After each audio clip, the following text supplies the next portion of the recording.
Boom, boom, boom, boom, boom. Boom.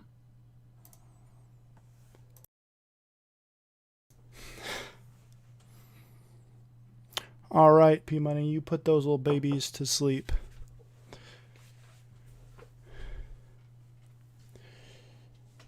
I wasn't going to put up the green screen. I was just going to use the secondary camera. But then I remembered that the stream's been so crappy lately that I didn't just want to have the better camera going. So that'll be for little cutouts like, boom. Welcome, Lady Vixen, as well.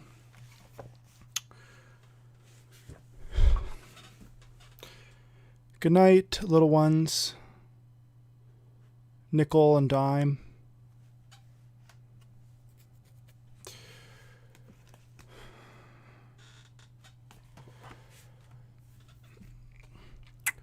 Right. So I put out a new video today. I think most of you have probably seen it. Like if you watch the streams, most likely you're watching the pre-recorded videos. At least I hope so. It's hard to tell because the streams do bring in people that I think don't watch them or only watch some of them. Because there's always a threat that I'll be talking about pop culture or drawing or something on the live stream. And thus, since that's what they like, they show up to them.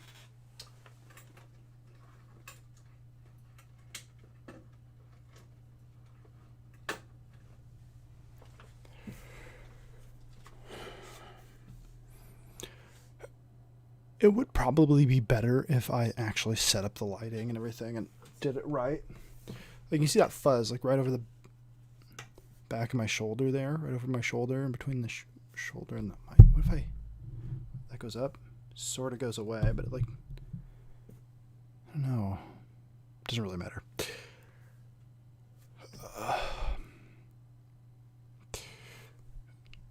This is moved now. All right. It's all good. It's set. So then we can do this. All right, that's enough. That's enough goofiness. As you can see, we have a serious title on today's stream. Like this is the only stream today, right? I just did I think I was thinking about doing one this morning. I almost did one, and then I ended up not. I think that's what happened. One thing about having this secondary camera that I'm looking at right here and I can see myself is that I'm tempted to look over at it even when I'm not on it like this. It feels a lot more intimate. You know, I can get in close and be like, hey, listen to me here. Here's the deal. We all have imperfections. I don't know. I don't know what I'm saying. I don't know what I'm doing in life most of the time. Right. I think we are competing with other people tonight. Usually don't stream on Thursday nights because Reese streams on Thursday nights and I don't like to compete with people I like. It's not really a competition. And it really doesn't matter. Like it's the internet. I'm not programming my time, you know. No one's losing out on revenue, between me and Reese at least.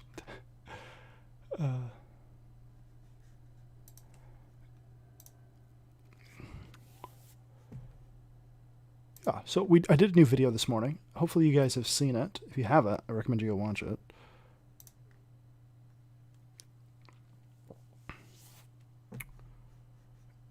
Because it is good. At least I thought it was. That's why I made it.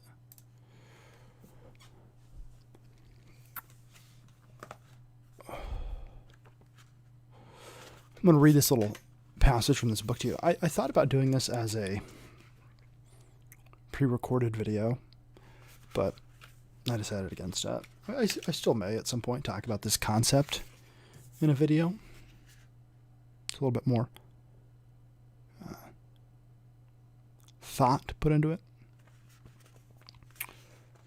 But here we go. This is from the book Death in the City by Francis A. Schaefer. If you're not familiar with Francis Schaefer, he was a Christian theologian in the 20th century. In this book, he says this.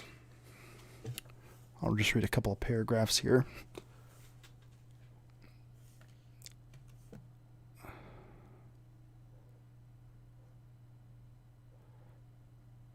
Let's see. Basically, he's talking, in this passage, he's talking about people having lack and searching for things that they cannot find. It says, they were seeking some kind of human relationship and trying to find just one sentence that they could say and could exhaust together to begin to have meaningful human contact. But being finite, they failed. So man cries out, "I am starving." The hand of God is down into our culture and judgment, and men are hungry. Unlike Zeus, whom men imagined hurling down great thunderbolts, God has turned away in judgment as our generation turned away from him. And he is allowing cause and effect to take its course in history. God can bring judgment in one of two ways, either by direct intervention in history or by the turning of the wheels of history. Often it is the peripheral blessings that flow from the gospel when freed from the Christian base, which then become the things of judgment in the next generation. One may consider, for example, freedom. It is a result of the Reformation in the Northern European world, which gave us a balance of form and freedom in the area of the state and society, freedom for women, freedom for children, freedom in the area of the state under law. And yet when once we are away from the Christian base, it is this very freedom, now as freedom without form, that is bringing a judgment upon us in the turning wheels of history. So let's talk about that concept, right? Because this was written in the 1960s during a cultural upheaval that people like Francis Schaefer saw coming, right? And they started writing about it back then. And they said, look, if we don't start being more active in culture, understanding what culture is and growing it, you're going to have no effect. That's some of his other works. But here he's talking about what judgment is. There's a lot of people, they think about like the flood or Sodom and Gomorrah, God raining down fire and brimstone and some sort of apocalyptic judgment. They'll often point to things like tsunamis or hurricanes and say, this is judgment from God on this. And it's the natural course of history, weather patterns and things like that taking their toll. I'm not saying God couldn't send one of those things as judgment, but the Bible kind of talks about a different form of judgment. And here's what Schaefer is talking about here. Basically, God doesn't even have to intervene. He just goes hands off. He says, no more blessings. And, I'm going to not intervene. I'm just going to let history take its course. Let men be men. Romans chapter 1 says it this way, as I pull it up here. For this reason, I'll go back up. This is Romans 1:18, starting 18. For the wrath of God is revealed from heaven against all ungodliness and unrighteousness of men, who by their unrighteousness suppress the truth. For what can be known about God is plain to them, because God has shown it to them. For his invisible attributes, namely his eternal power and divine nature, have been clearly perceived ever since the creation of the world. And the things that have been made, so they are without excuse, for although they knew God, they did not honor him as God or give thanks to him, but they became futile in their thinking, and their foolish hearts were darkened. Claiming to be wise, they became fools and exchanged the glory of the immortal God for images resembling mortal man and birds and animals and creeping things. So what did men do? They rejected God.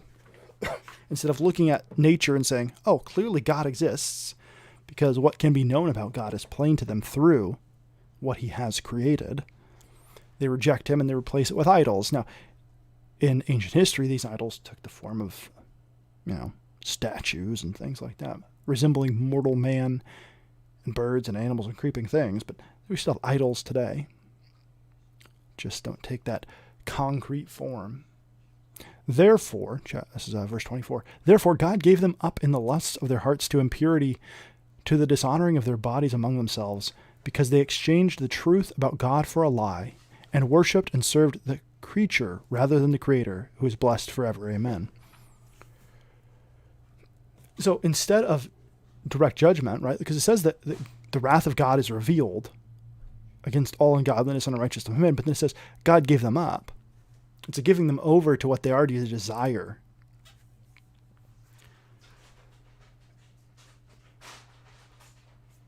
So in a sense, all the tragedy and the destruction of society that we begin to see is the wrath of God. It's him allowing it to play out in history, for history to take its course. So that's what we're, just something I've been thinking about. We can talk about whatever now, though. Welcome, RTL.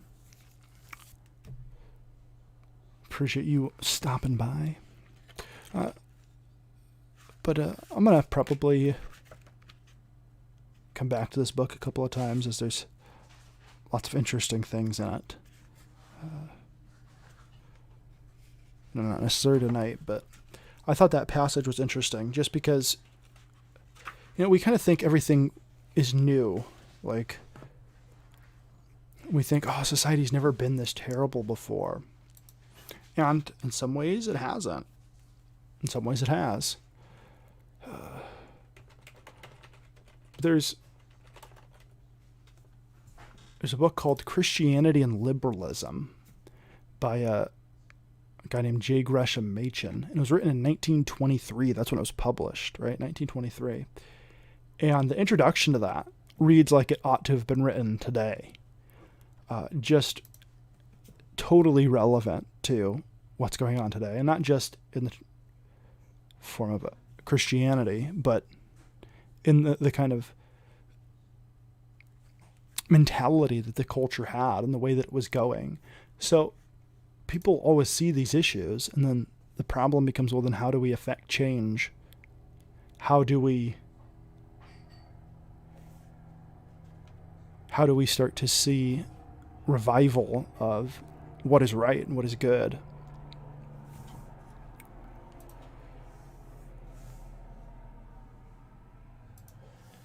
I think that's the question we all kind of search for, right? Because we're looking for hope.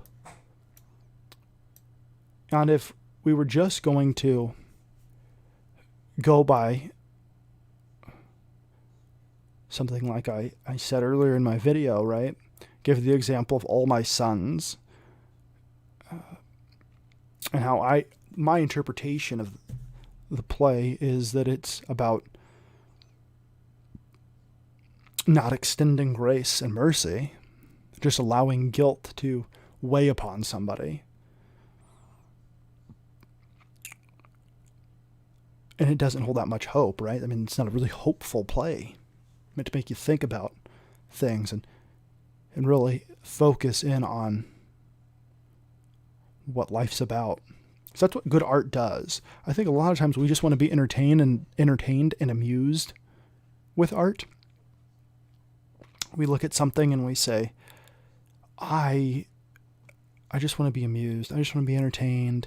I don't need all this preaching to me. I don't need all these messages and stuff. I just want good old-fashioned yarn being spun. But to me, that's not as interesting and not as useful. Sometimes it's fine to, I'm just going to shut my brain off and watch some stupid movie. But if that's all we're doing, that's all we're looking for, that's all we're searching for, and is that art really telling us anything about ourselves or the human condition? Is it really speaking to that? Is it really reflecting what is true and beautiful?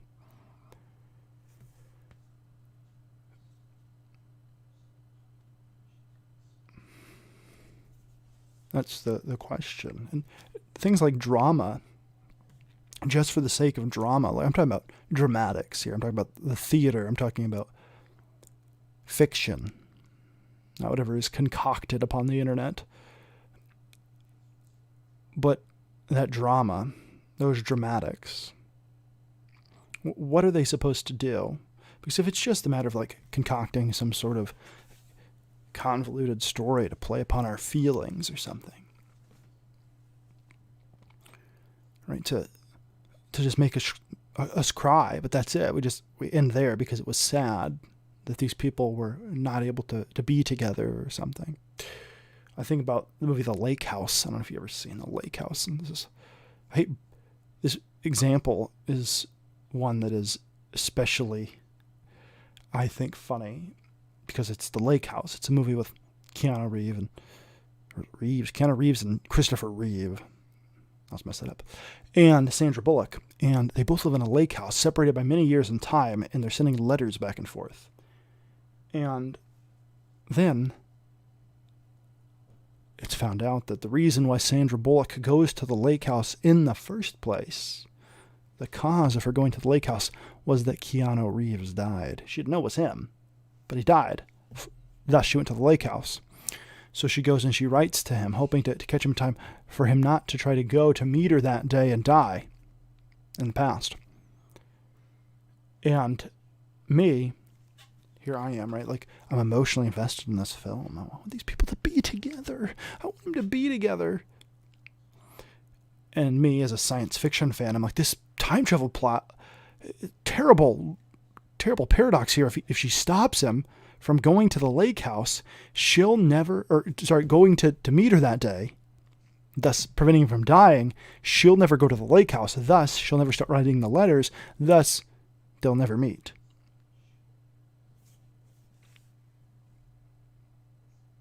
And of course, the movie just disregards that.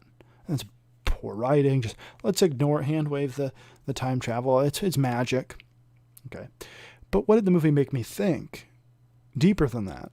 Deeper than some investment in their romance. Nothing. So deeper. What am I supposed to do? Like examine my own time travel romance? Doesn't exist. I don't have a time travel romance. But take, for example, a movie like Ghost Town with Ricky Gervais. In this, another fantasy romance type film. This one's more comedic, except Ricky Gervais in it. Ricky Gervais dies in an operation, and then he starts seeing ghosts.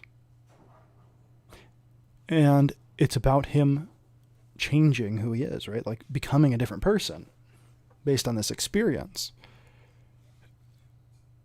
And becoming someone who is sacrificial, right? They're living their life in service to others. He is a dentist who is taking care of people's teeth, but he doesn't actually care about them. He likes being a dentist because he can stick things in people's mouths and they don't talk to him anymore. And then by the end of the film, he becomes somebody who wants to do dentistry because he wants to take care of people. He wants to live sacrificially. He wants to live a life of service to them. And that's about their journey. And we start to think about our own lives. And is that the kind of person we're being? Are we living a life of service to others? So with art, I see these things. Oh, should art be political? Or should art have messages? Or like, I just want a simple superhero story. What does that mean? What does that mean? I just want a simple story. I just want... Does the story have themes? Does it have a point? Or is it just mindless? Because there are mindless pieces of art. They don't have anything. No one was thinking, oh, how can I tell something with this story? So it goes beyond just this idea of I'm going to have a superhero story and I'm not going to be preaching politics overtly. It's more than that. Because if you just subtract the politics and in its place you put action or bland, pointless drama, what are you saying? Is there really something deeper to it? What you see in things. All right. Welcome, Gary Shipman. P Money is back as well. Thank you.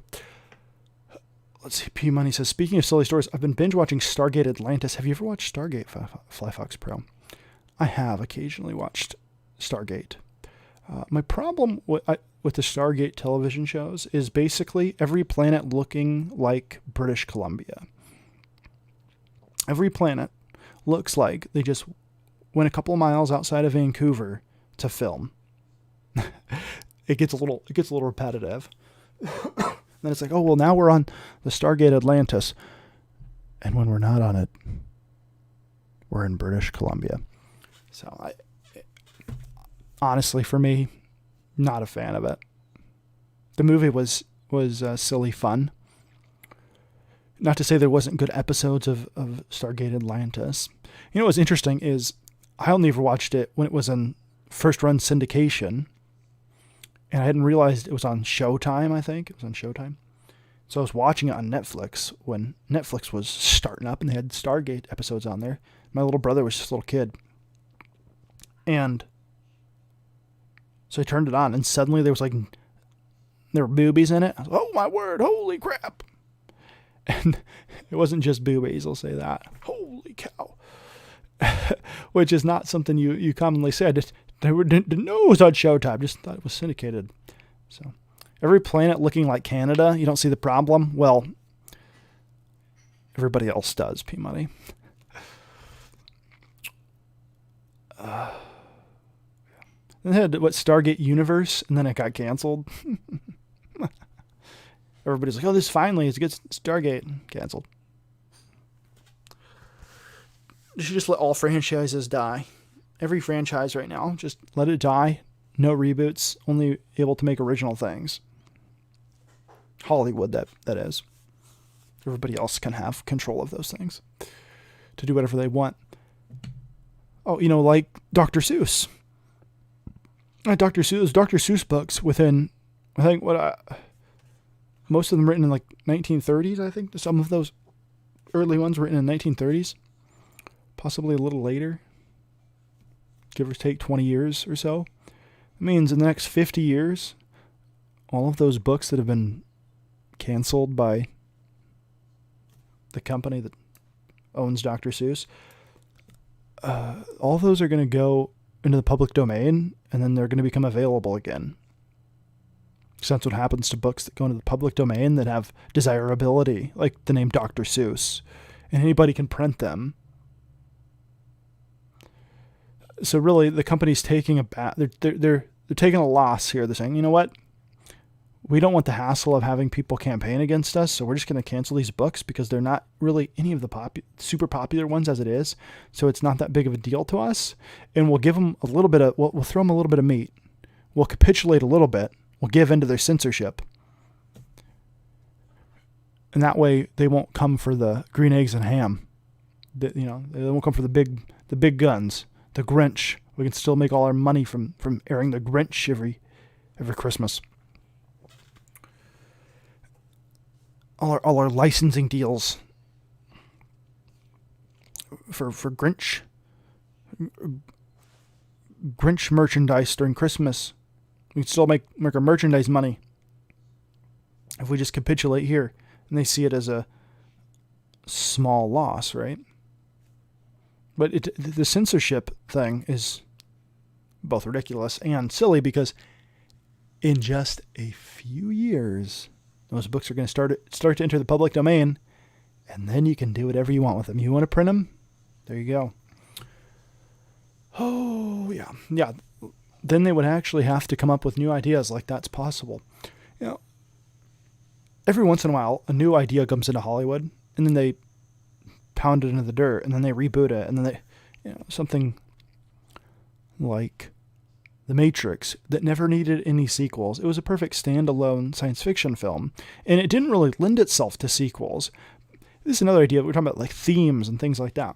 Here's this theme of this savior figure that comes, and he's going to free the people, and you're left with them still being in the Matrix, but the idea that he's going to free them, he's going to tell them they're in the Matrix. And then they just proceeded to destroy the franchise with the sequels, and then they're going to make another one now. Dumb. Eventually, they'll remake Back to the Future, and it will be absolutely destroyed.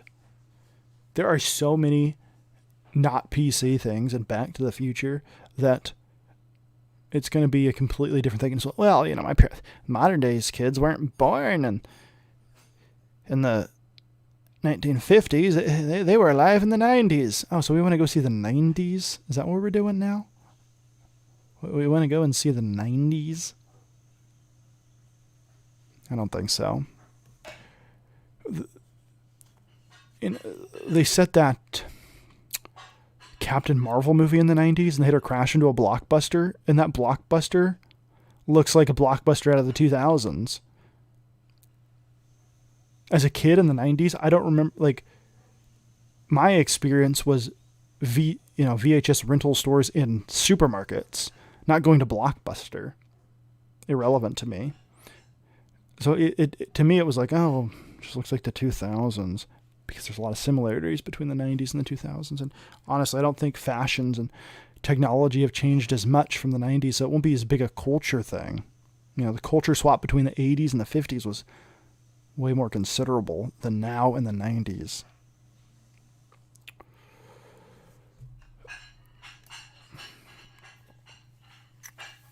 And I think, our society in a way is saying, I am starving, right? But they don't know what they're starving for. They think what they're starving for is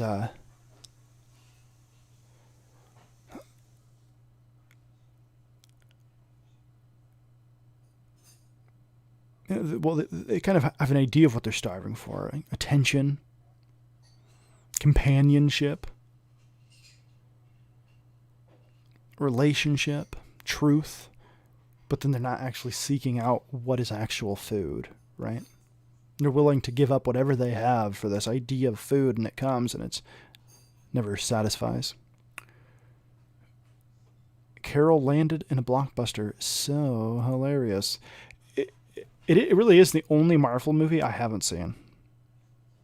It was that and Black Panther, but eventually I saw Black Panther when it was on Netflix. Honestly, I haven't seen Captain Marvel, and I really have no intention to. Because here's the deal, Marvel movies are mostly boring and the same. It gets real old to watch them because they're essentially the same. You even have something like the Doctor Strange movie. In the Doctor Strange movie, you expect it to be like this magical, off-the-wall film that's just pushing the boundaries, because you have somebody that's doing magic, and you can kind of have whatever you want in it. You could have crazy-looking creatures and just crazy-looking stuff, and then they just made it look like Inception with lights, bright lights. They're moving their hands, and they make a circle and a portal. And that's it. And it moved so fast. You basically you get a couple minutes with Stephen Strange being this horrible jerk, and then immediately he gets in an accident, and then next thing you know, he's learning how to be the Sorcerer Supreme. It was a terrible film. One of the most bland, because what it could have been was so much bigger and better. It's the biggest squandered opportunity, other than Captain America, the First Avenger, which World War II is compelling enough historically and had enough villains in it to be compelling that you don't need to make the Nazis Hydra. You don't need to do it.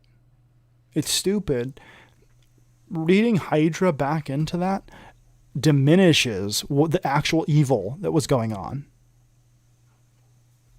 You can have the Red Skull, but he can't, and even have him be the villain.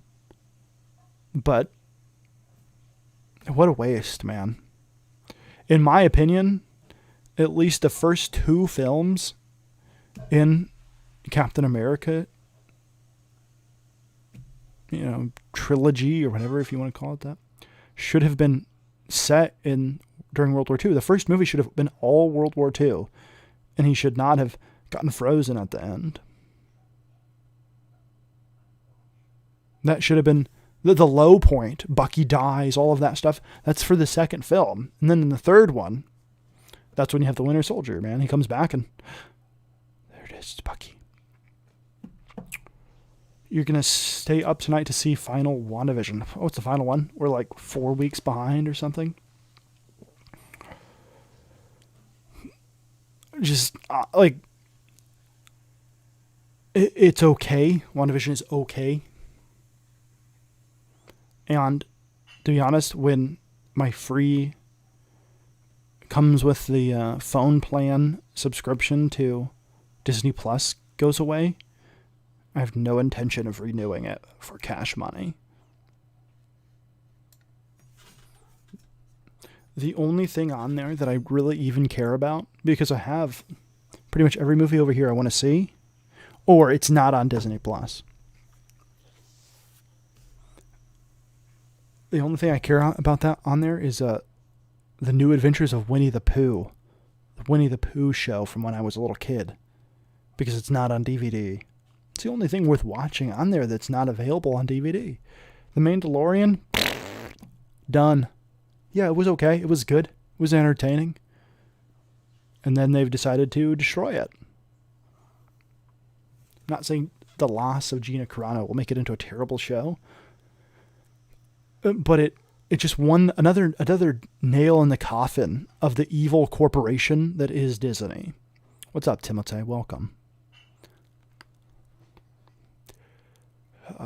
And as far as WandaVision goes, as soon as it starts to get into the Marvelness of it, the Marvel universe, like creeping its way into what was otherwise a fun and interesting pastiche of old sitcoms, it started to get boring. And, oh, now it's the guy from Ant-Man, and oh, it's Kat Dennings. Look at her. Oh, okay. Of course, they had to, man. It was only a matter of time. It was only a matter of time before The Mandalorian would be tainted. What they had is a Western, a great Western television show that happened to be Star Wars. Well, I want to say a good. I don't want to say great. A good Western television show that happened to be have the Star Wars overlay. And then they took and added in those samurai elements, especially in a few episodes where they really, put the Far East into it. And it was good. But Disney's evil. And we know this.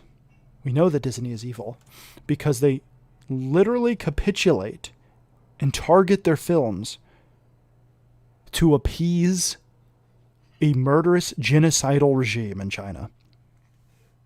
Literally murdering their own people. Literally committing genocide. And I don't mean literally like a lot of people on the internet mean literally like, oh, I totally mean this. No, I mean actually happening. So Disney is this vast, huge, horrible, hypocritical company that wants me to think that they care about people that have been genocided in the 20th century, but not those being genocided in the 21st. Those ones, you're not allowed to talk about that. You're not allowed to criticize that. Or so says LeBron James, who will never get a dime from me. I highly doubt that Disney will ever get another direct dollar from my wallet. The chances are slim. Very slim. Because honestly, I have so little faith in them making something worth going to the theaters to see, even if the theaters ever come back. And if they're only going the Disney Plus route of a streaming service, not interested. Not interested in that. I want to rent something. Is it available for rent? No, it's just on the streaming service. See ya. I'll go to Redbox if it's in the Redbox. And so LeBron James will also never see a dollar of mine. I'll never watch an NBA game so long as LeBron James is in the NBA. And I will not see Space Jam ever. This Space Jam 2, this abomination. No. Right? Fly that flag proudly there, Timothy. Honestly, as it goes on, and you see how evil these corporations are, you begin to see why some people don't want to give them their money. I mean, mostly it's because they're cheap or they get a thrill out of pirating, but it almost seems justified. Yeah, the NBA is an evil corporation that didn't want to offend the Chinese Communist Party, so they told their people, "I know, be quiet," and they kicked fans out of the arenas that had posters in support of people fighting for their God-given rights of the freedom of speech. No, I can't have that. Can't have that. Got to get those people out of there. They're fighting for human rights. We got to get them out of there. And then LeBron James wants to talk about oppression. This guy that's been a millionaire since he was 18 years old wants to talk to us about oppression.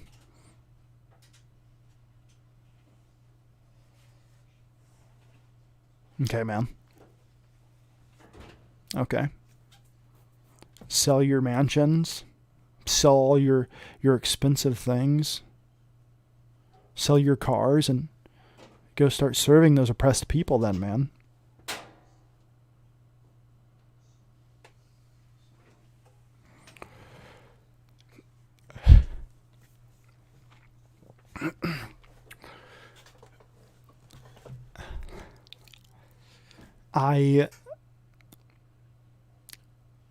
So much of what comes out in media today is almost completely devoid of any substance. Or it's so tainted by literal Chinese propaganda or capitulation to the Chinese Communist Party, or filled with some sort of soul-destroying, culture-killing ideology that brands anything that is that deviates even slightly from it as evil and racist. It is not, I don't want any part of it.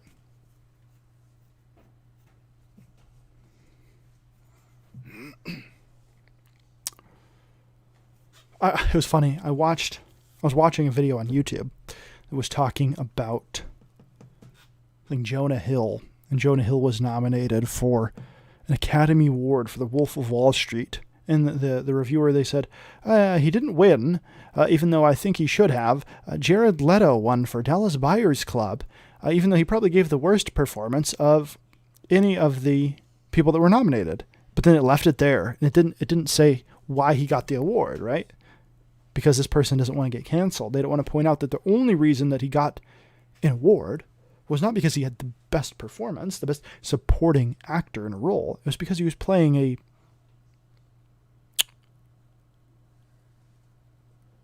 how does this, a trans person.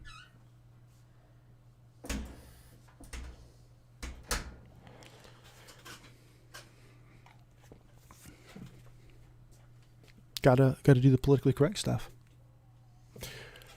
There will be a noise happening called the dryer because the excuse me.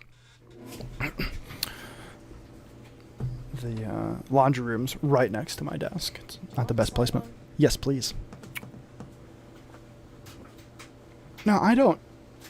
If it was the best performance, I haven't seen it. I haven't seen all of Wolf of Wall Street either. I watched like a couple of minutes of it and said this wasn't for me and turned it off. It's not my opinion. It's that guy's opinion that it was a worse performance. So if it's true that it's a worse performance, I think that's why it is.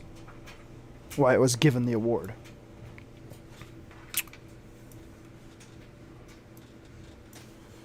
So we come back to this idea of Death in the City by Francis Schaefer. And let me read it again because I think we got some new people in here. The hand of God is down into our culture and judgment, and men are hungry. Unlike Zeus, whom men imagined hurling down great thunderbolts, God has turned away in judgment as our generation turned away from him, and he is allowing cause and effect to take its course in history. What did I say? I didn't say death in the city. What did I say? What did I say? I don't know what I said. I can read, as you have just heard, if I said it wrong.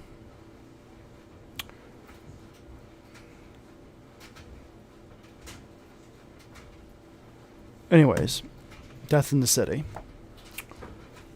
So what does that mean, right? Because it's one thing to just read a quote and be all pretentious. I'm reading...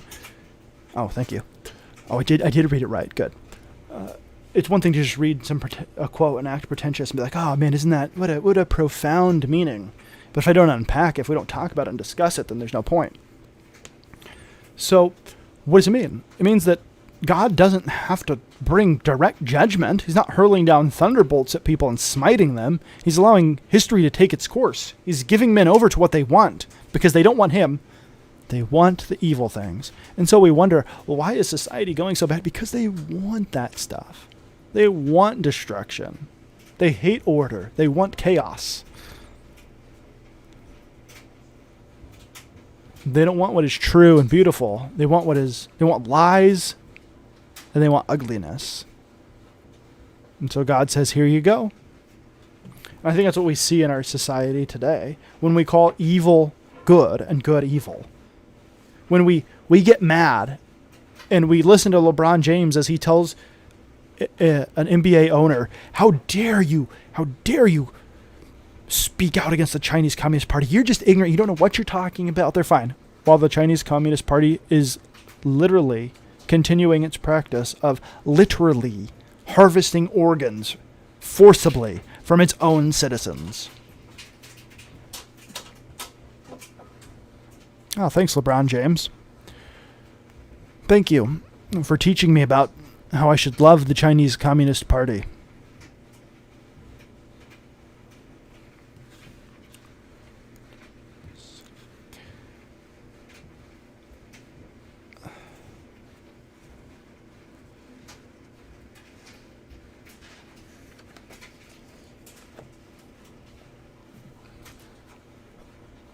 And people want to replace this ideology that's being forced upon them with nothing. They just don't put the politics in it, man. I just want to see Spider-Man swinging around, punching people in the face. Oh man, can we just go back to the fun, the good old days, the fun? When was that? Before or after the overtly political Green Lantern and Green Arrow comics in the Bronze Age? The overtly political comics of the 1980s and the 1990s. This idea that there was no politics in comics is just absurd. They were just better written. And we had ceded the ground mostly to the leftists.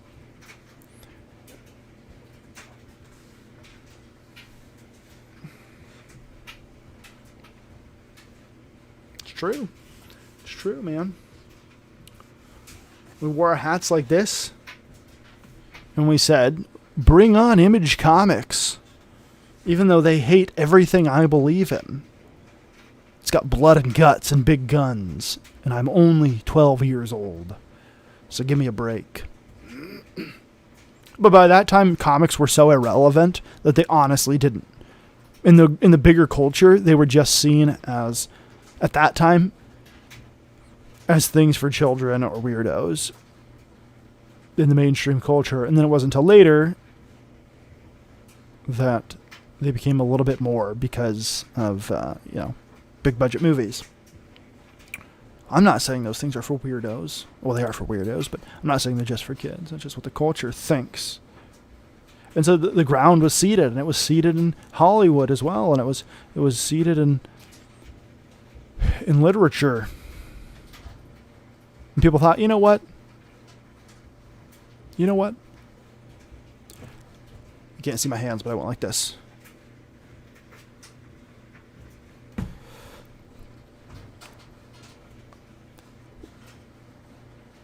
I won't spend any time making any artwork or, trying to communicate what's true and good. Yeah, LeBron's hairline is becoming awfully close to Mao Zedong's. I don't want to talk, but I make no bones about it, Like, I'm not pretending like my hair isn't receding. But LeBron James has, like, some sort of wig that he affixes to his hair, like his head, that, because you go back and you see, like, he starts out with wearing his headband way down here when he's 18 years old. Then it creeps up ever so slightly. And then it was, like, way up here, right, at his hairline. And then now he's got this hairline that's, like, perfectly across his head. And it's even, you can see the video, like, look up on YouTube, like, LeBron James hair, and you can see his hair, like, literally his fake hair that he glues to his head with some sort of epoxy or something. It gets pushed back, and he has to go in like, oh crap, I'm not a man because my head is bald. It's the most vain thing I've ever seen. The man is a millionaire. He's been a millionaire since he was 18 years old. And yet he cares if he's bald or not. Dude, just shave your head. Charles Barkley did it. Shaquille O'Neal did it. Michael Jordan did it. Nobody thought any less of them. He's such a pompous piece of garbage. LeBron James is probably the most arrogant person alive today. I mean, I have no way to confirm that or not, but just the aura that he gives off, his bravado, like just staring people down and getting people kicked out of NBA games because they heckle him and they get in a fight. I want them gone. Are you kidding me? Could you imagine if Larry Bird in like 1984 said, that person heckled me. I want him out of here. He's being mean. Like if these black players were, being heckled or worse. I don't want that man here. This dude's a millionaire who gets whatever he wants. Except apparently peace and true satisfaction and joy. The big question then, does Trump actually do weird things with his hair? I don't know. Who cares? That's the thing. It doesn't matter. It only matters if that person puts a lot of value into it, into their vanity, right? One should take care of their appearance. I got in this argument a few years ago as I said that people ought to consider their appearance when they went to church. And people, some people are poor and that's only clothes they have. And it's like, I'm not talking about clothes, man. I'm talking about people that are taking care of their appearance, right? They're coming in to a situation of worshiping God with their priorities straight, not as a slouch or a sloth, but as someone who's thinking about the sovereignty of God or the solemnness of the occasion, the seriousness of something. So obviously taking care of your appearance is one thing, but thinking you need to wear a wig or just shave your head, man. You're an athlete. Just shave your head. How much money does that thing cost to maintain? I got to get my fresh cut in. Dude, you're bald. Just bick it, dude. Just bick it.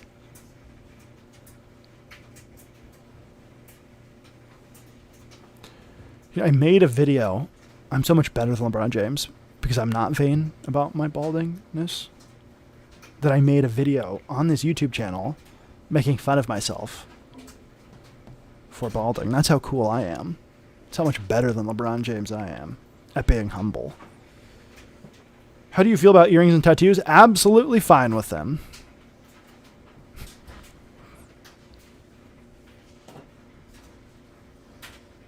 It's not for me. I don't have any. If you look at the passage often commonly used to argue against tattoos, getting tattoos, it's talking about making marks on the body for the dead. It's about the cultures around Israel at the time and their pagan practices as it regarded the dead and their superstitions.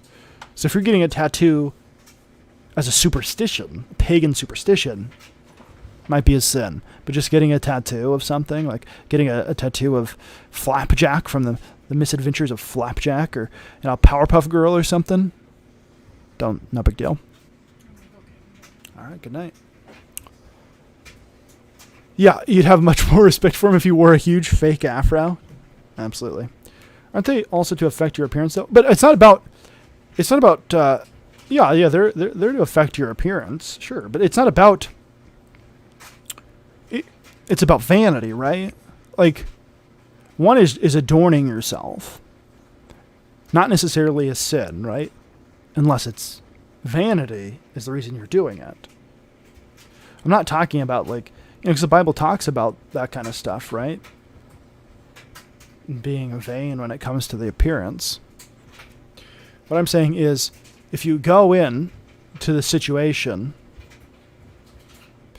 there's two ways you can go into the church service that I think are incorrect. One is to be drawing undue attention to yourself by, lots of makeup, provocative clothing or something like that. Or the other one is to go in, and this isn't obviously there are some situations where somebody homeless walks in off the street who doesn't have access to shaving equipment or things like this. Not what we're talking about. But they go in unkempt. It's what? They're not bathing regularly. They're not, and this is in a society where those things are readily available to most people. They're not taking care of themselves. They're not treating their body given to them by God like they should. And that's more what I'm talking about. All right, so the LeBron James with receding hairline tat on my right butt cheek may have been a bad life choice. Hey, man. Whatever floats your boat, I guess. It could have been, Cap. That's all I'm saying. It could have been. Was it as a pagan superstition for the dead? Then yeah, it was a bad decision. I've talked about getting tattoos. I don't know that I ever will because they're expensive, but I've talked about it. Oh, don't draw attention to yourself, church. So I shouldn't be walking in saying, I'm here, you can now praise God. Well, I mean, you could pay money. I don't know. I mean, I'm not familiar with the Canadian church as yourself, so maybe that's the norm. I don't know. Is that your cultural norm? Some cultural things are appropriate in church, right? There's differences between cultures.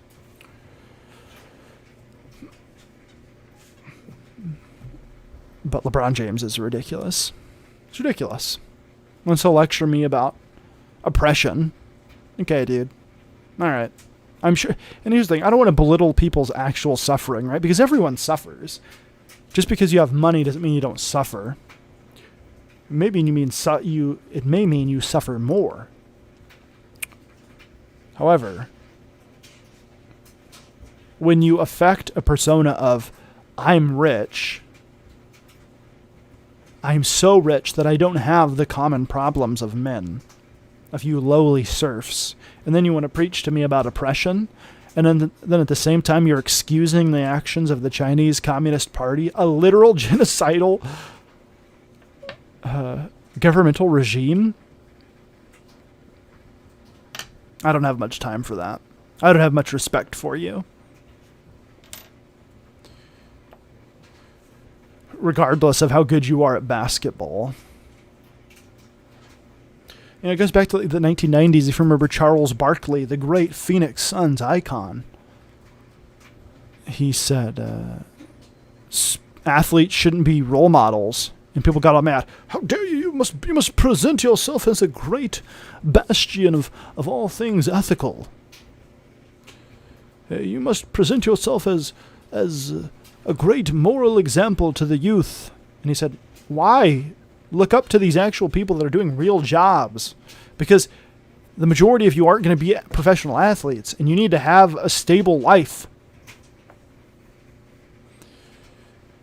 If you're looking to your professional sports athletes or your celebrities for an example, then I pity you, because you certainly have not met anyone worthwhile in life.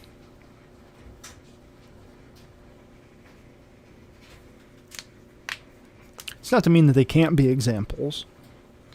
You know, Audie Murphy, for example. They can't be role models just because they're famous. But in general, people who have spent their entire adult lives as millionaires, they're probably a little bit disconnected from the everyday realities of normal people. If you'd like, man, hey, it works for some people. I used to buy altcoins, so not Bitcoin, but other cryptocurrencies, and sell them for profit. So I'd buy one as it was dipping down, and then wait till it goes up and then sell it, and then do that more and more. And I made a little bit of money doing that. So I doubled my money that I initially invested in Bitcoin doing that.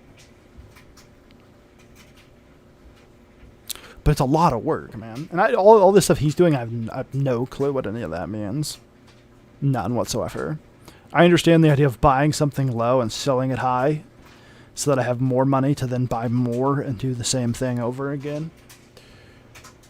But there's always the risk that you're like waiting too long to sell it, or you sell it too soon. You're like, oh, if I literally waited a day, that thing would doubled, right? Like I bought this one, and then within this, like I sold it because it was going up, and I was like, holy cow, this went up a ton.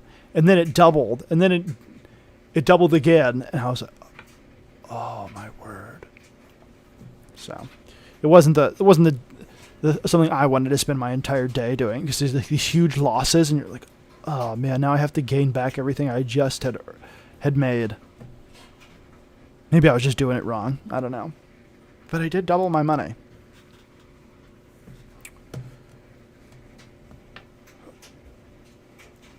Yes, if you haven't seen the video I put out today that is entitled "Society is Crumbling" / Arthur Miller's All My Sons, I would recommend it. I'd also recommend seeking out things like All My Sons, or plays that aren't really being performed all that much anymore. There's a lot of interesting things that are not just made in the last 30 years.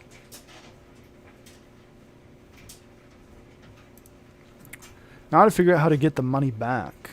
I mean, I'm just lazy. But yeah, it's still in my on this service, and I had to provide all this information, and I did, and then they rejected it. So that's not enough information. So now I just have to go the long way around to get all the money out.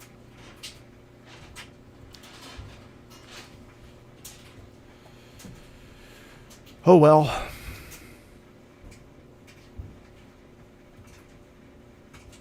Or you could just convert it all into Bitcoin and buy something with the Bitcoin. There you go.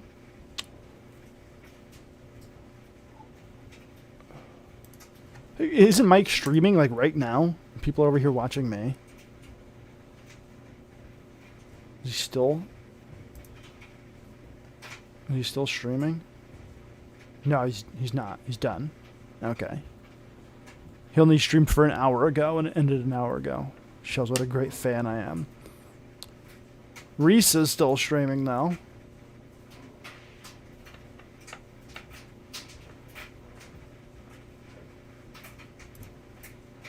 I know Reese isn't for everybody though. His shows are too good. My stream is better than Mike's, I'm guessing. Thanks, Gary. Thank you. That means a lot.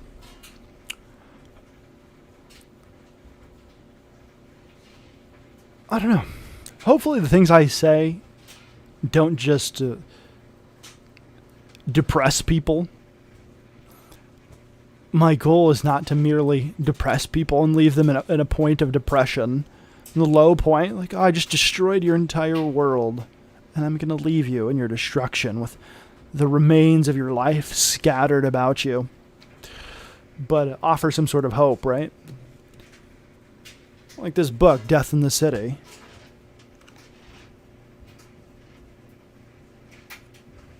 Let me just read the last paragraph of this chapter and see if it offers any hope.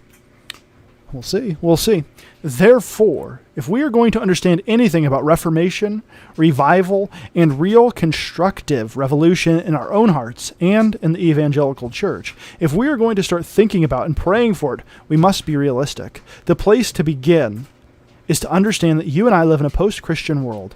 Because man has turned from God, there are hungers on every side. There is death in the polis. There is death in the city. Uh-oh. I hope the rest of this book is happier.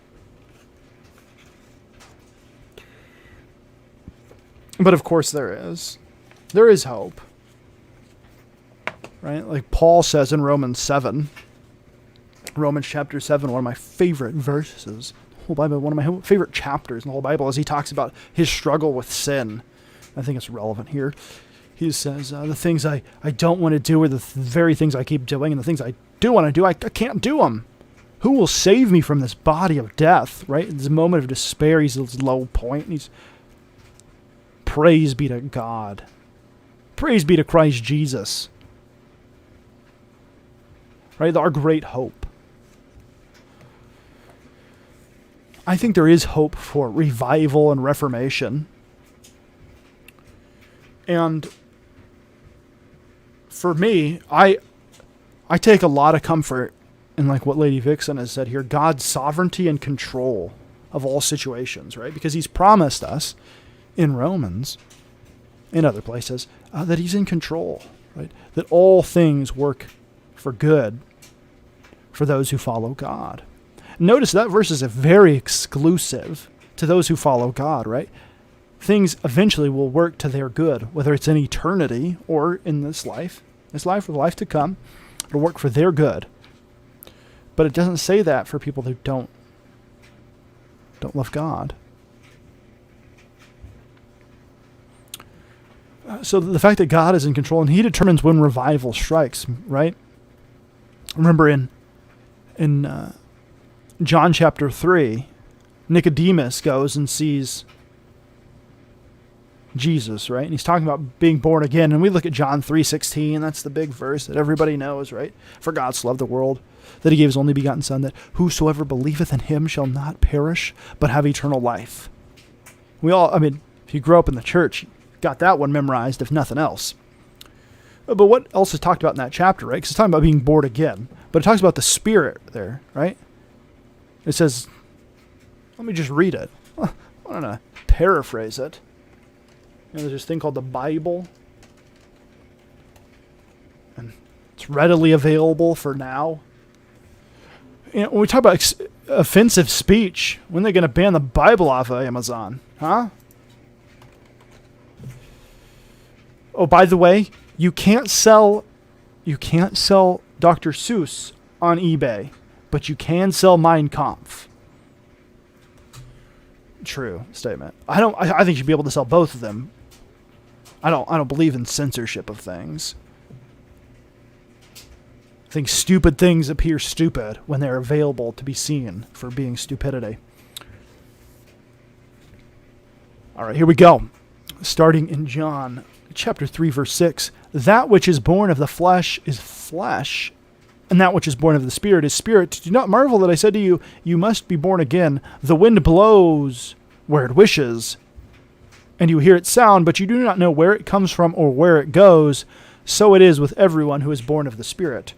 Notice the comparison there to wind, right? We don't know where it's coming from. We don't know where it's going. God moves. His Spirit moves where he wants it to. Revival comes to the hearts that he chooses to work inside, in the time that he chooses to work in them. All right, P-Money, adios. So I trust that God, if he chooses to, will bring revival.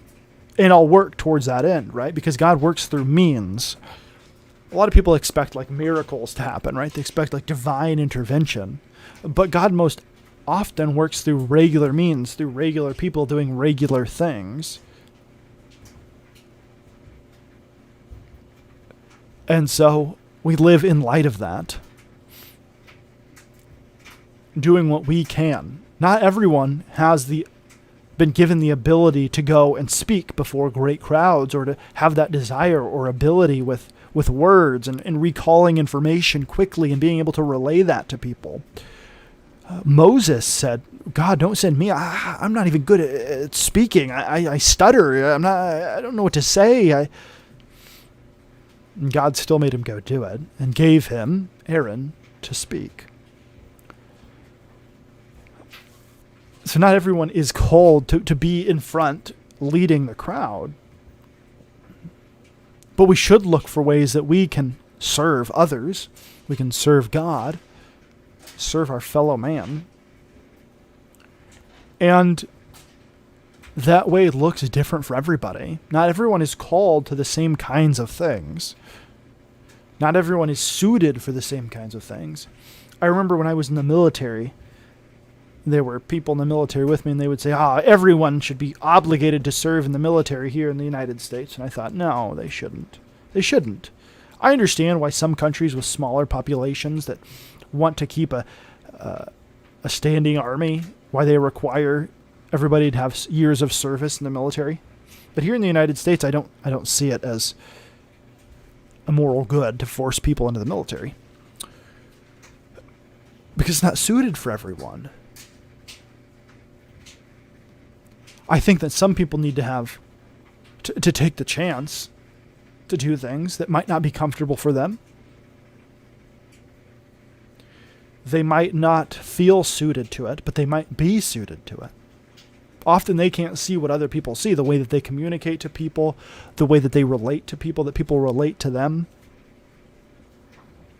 And so they kind of have to be pushed a little bit. But others, it's just not their thing. And they're the ones that stand behind and encourage others, and they build them up behind the scenes, or they're able to, they're prayers. They want to pray. They want to send encouragement to people. That's huge, man. It's huge. Just reaching out to people around you. Think about this. So often we wonder, why aren't people nicer? I mean, didn't people used to be nice? Didn't people used to say hi to their neighbors and go and talk to them? And now nobody talks to anybody. And they're pointing at everything. And they're not pointing at themselves. Are they going out? Are they putting themselves out there? Sometimes they may be. But I think a lot of times when we're complaining about others and we're saying, they're not being nice people. They're not going out of their way to be nice to me or talk to me. Are you going out of your way to talk to them? I see this problem a lot with young people who they always say, I can't find anybody. I can't find a relationship. Back in the day, you guys had it easy. You could just find a woman, but now there's no women to find, and so they're seeking out fake relationships online. And I don't mean through online dating. I mean through like simping on Twitch streams or something, right?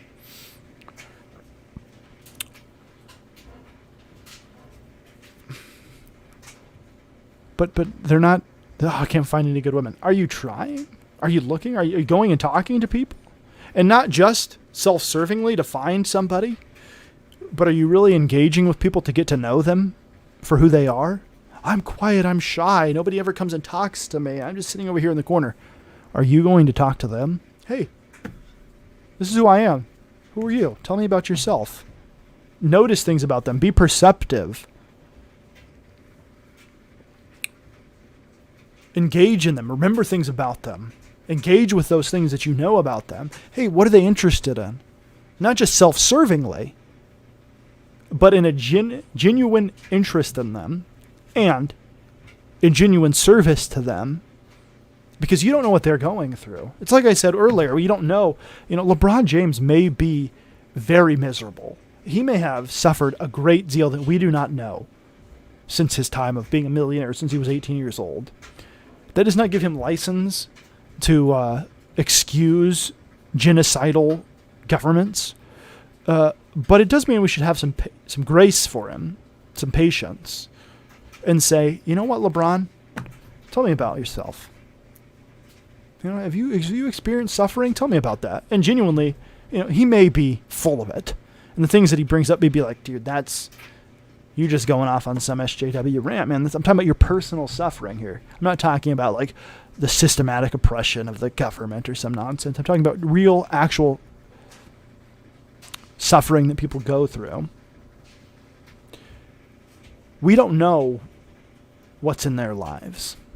So we're assuming that this person's just a jerk and they think they're better than me. They don't want to come and talk to me. I never get invited to go do anything. I never invited people. Are you doing it? Are you engaging with people?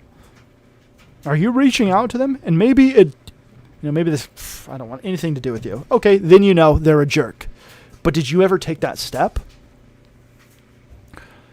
A lot of the issues I see are people not being willing to step out of their comfort zone. A lot of it comes down to this cowardice, right? Whether it's cowardice to just go and talk to somebody, to confront somebody on something, to engage with somebody on something. We've all done it. I've done it, certainly. But really, it comes down to this idea of cowardice, of overcoming this fear of essentially nothing. The worst thing that can happen to you is, if the worst thing that can happen to you is death, and oh well, right? Okay, you die. Is that going to keep you from getting up in the morning? You could slip and break your neck in the shower. You die in a car accident. This fear of not just death, but of embarrassment. I'm going to be embarrassed because I'll stutter over my words. This pretty girl. Get practice then. Go and talk to girls that you don't think are all that pretty. That you're more comfortable around.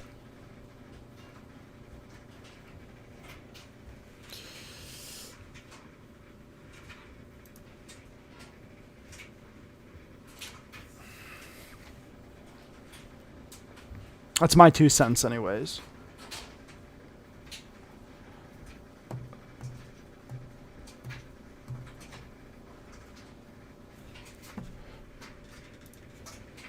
Let's see what's in the mail.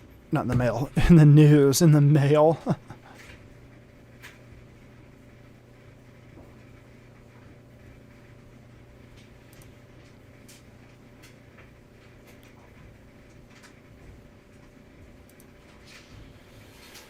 Oh, man. Let's see.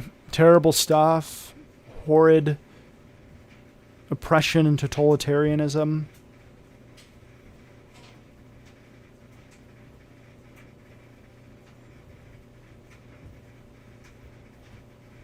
This is what I was talking about earlier. eBay, internet auction site eBay confirmed Thursday that it is scouring its open auctions for 6 canceled Dr. Seuss titles, reviewing seller profiles and removing the listings, which the site claims violate its offensive materials policy. Go right now. Yeah, what's in the mail is junk, by the way. But go right now and go on eBay and you can find Mein Kampf right now. Let's see what else is on eBay. I'm guessing communist writings that are horrendous. I'm guessing the writings of Chairman Mao are on there. Let's say, actual offensive materials. I'm sure there are books on there that are anti-Christian. I'm sure there are books on there available that call me as a white Christian male Protestant who Calvinist. There's plenty of books on there that call me evil. Let's see. Chairman Mao book. Quotations from Chairman Mao Zedong. $9.99. Buy it now. eBay. Thank you, eBay. Thank you for proving me right. What a farce. What a farce. All of this is just, it's so transparently farcical, so transparently hypocritical that it's almost comical now. I think I've said this before, but I was watching this rugby game just a few weeks ago. And on the benches, they were wearing masks and they were socially distanced. You know, they didn't want to spread that coronavirus. But then they'd go onto the field, and if you know anything about rugby, they'd be in the scrum, literally like all hanging on to each other within 5 yards. Everybody in this big pile, pushing against each other, breathing really hard to try to get the ball, gain possession of the ball. It was so absurd. And then they'd come off the field after having been in the scrum and have to put their mask on and go and separate by 6 feet.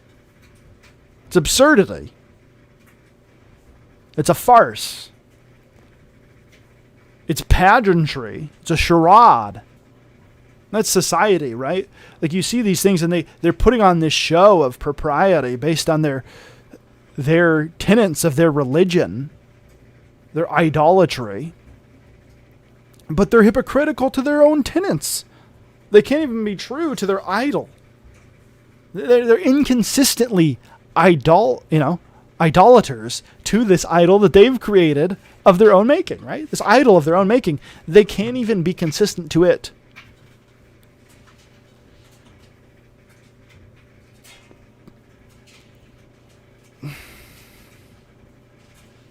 You know, we had a bunch of mail in the mailbox today. Every single piece of mail was either a grocery ad trying to sell me something or junk mail.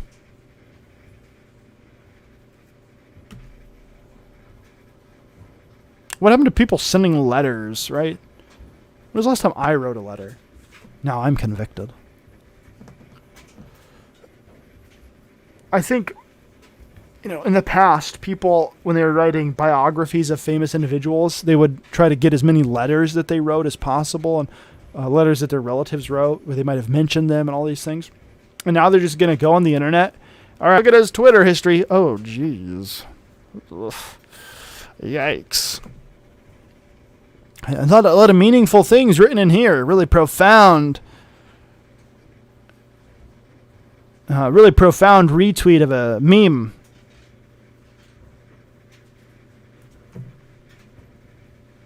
Yeah, just such a good job retweeting this meme here.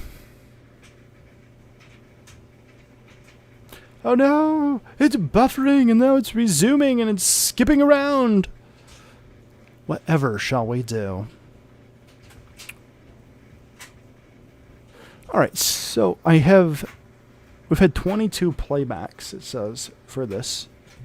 And we've maintained a consistency of at least, for a while now, at least 4 people watching. Pretty good. With a high of 7 people at one point. And they came in and they must have heard me say something offensive, and they're like, I'm dipping, man. It's too hot for me to handle. These are some hot takes. There's some hot takes here that this guy's got. If you would be so willing, and you feel like you want to, or force anybody to do anything, if you could share out some of these pre-recorded videos I've done, especially like Society is Crumbling / Arthur Miller's All My Sons. I think it's a pretty powerful video. If people watch it all the way through, especially, I think it's compelling to people, and hopefully the idea is to make them think, right? I don't want to only tell them what to think. I want to provide some sort of idea and get them to think about it for themselves. I don't want to just be dictating to people in this situation. I want them to think about it for themselves. So if you are so inclined to share it out, I would really appreciate that. I think that's a video that's worth seeing, because it asks some tough questions about our society and the way that we're allowing society to go. By tolerating cancel culture, we are pushing it one step further towards people dying. These are some hot cakes. That is true. We're taking one step forward towards some truly heinous things happening. And I think, for me, I don't see it as it's not cool to cancel people. I see it as ultimately becoming a life or death thing.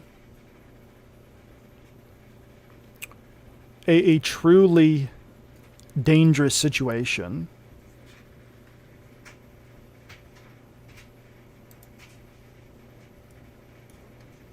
And it all stems from this idea of this lack of forgiveness, this lack of grace. I want to make it clear, true forgiveness is not possible without repentance on the part of the offending party. And in some cases, the people haven't even committed the offense. They've committed a sin against the idol that's been set up, not against God himself, right? But without a lack of grace for even the people that do actually do something wrong, and we're going to destroy them. It's not coming to them in love and saying, hey man, that's super messed up, the stuff you're into, the stuff you've done. And I totally disagree with it. Look, I care about you. I love you. And I want you to recognize that, right? And offer them the chance for repentance, forgiveness. But just showing grace to people. Like Gary Shipman, right? He just finished page 44 of Titan. Now I can show him grace because he hasn't finished page 45. Come on, Gary, stop slacking. That's wonderful, Gary. I'm proud of you. If you have not backed Gary Shipman's comic books, you're making mistakes in your life. But I think most people that watch me, I know, not all. We know this. There are some lurkers that are not necessarily part of this group of people that frequent these same streams. If you are at all interested in good comic books, that is one to check out. I'll go ahead and throw the link up in the chat, just in case some lurker is not familiar.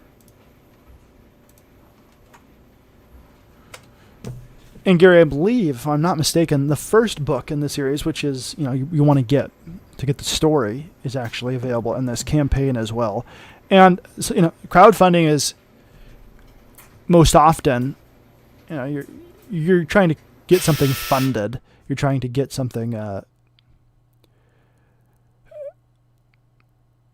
there's a chance that it might fail. Well, Gary's pretty solid. He's delivered so far on each campaign that he's done. He has delivered it in a timely manner and with immense quality. You're welcome. I try to be gracious. There's some more videos I'm going to be doing in the future of a serious nature, and there'll be some fun ones as well. So not everything will be about people shooting themselves like the one today. Some of them will be of a more humorous nature, and some of them will be of a filmmaking or thinking about art in a different way.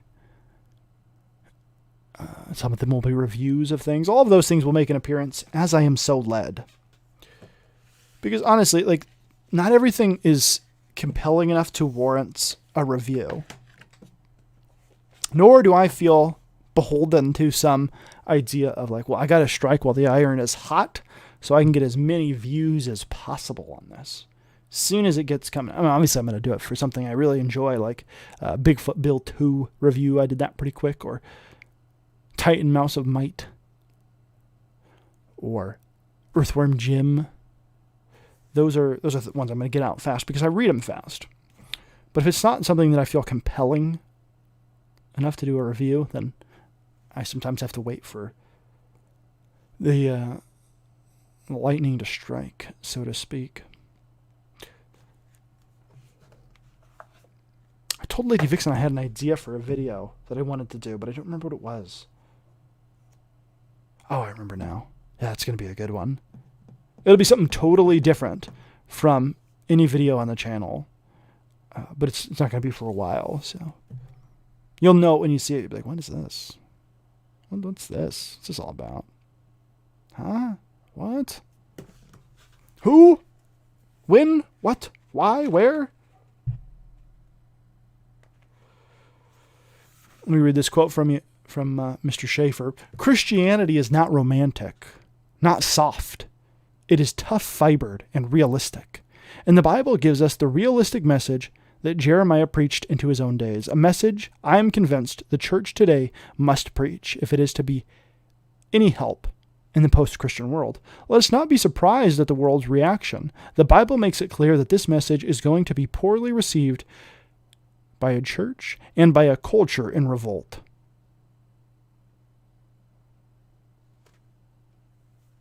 If you are a Christian looking for an easy ministry in a post-Christian culture where Christians are a minority, you are unrealistic in your outlook.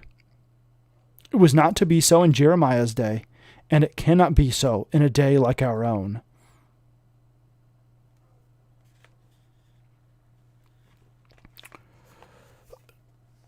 Often, the things worth doing are the hardest things of all. And so I want to leave you with that today as you drift off into hopefully restful sleep. Think about this topic of working hard and realizing that true change, true reformation and restoration and reformation, I said that already,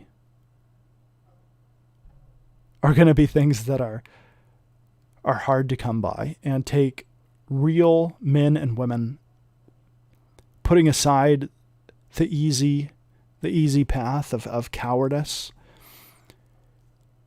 and stepping out in faith and bold and possibly painful ways.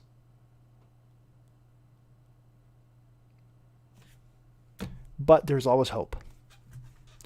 Always hope. And with that, hopefully I will now go and fall asleep. Adios. Explosion! Fly Fox.